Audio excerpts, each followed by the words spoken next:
गंजाम जिले में दिनकू दिन चोरा मद बिक्री वृद्धि पाउता बेले सरकारी मद दुकान में बिक्री होची नकली मद। असली बोतल भितर बिक्री होची नकली मद। गोटे कंपानीर बोतल उपरे लागिछि अन्य कंपानीर ठिपी। एहिभଳି घटना देखा मिली गंजाम जिला बोगुड़ा ब्लॉक करसिंग विदेशी मद दुकान में। सूचना अनुसार किसी ग्राहक यह दुकान आइकनिक हुस्की किणिला परे देखिले से भी 7 हुस्कीर ठिपी लगी एवं भितर किछि काठी भासुची। एने ग्राहक दुकानी को कहवा परे से कहले आउ गोटे बदलाई नहीं जाओ। यही खबर शुणी किछि लोक सेठारे रुंड होई अबकारी विभाग को खबर देथिले।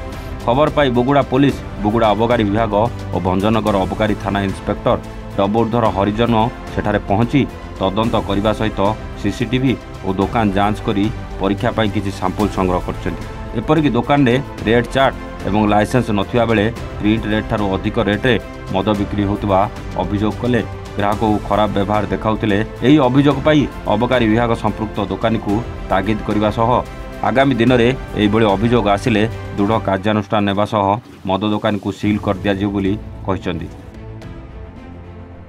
मुना Dabodhar Harijan inspector of excise Bhanjanagar. Sir कौन कह हाँ मुझे शुणिली आम करसिंग एफएल सब्रे गोटे डुप्लिकेट माने जड़े आमर कस्टमर गोटे हाफ साइजटा नहीं आइकन रो ठिपी अलग लगी कम्प्लेन देती। तो खबर पाइला मात्र मुझे आसिली आटा को भेरीफाए कली।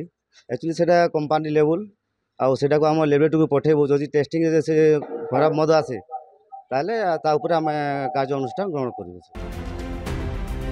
भंजनगर पुरुषोत्तम महापात्र रिपोर्ट एवान ओडिशा।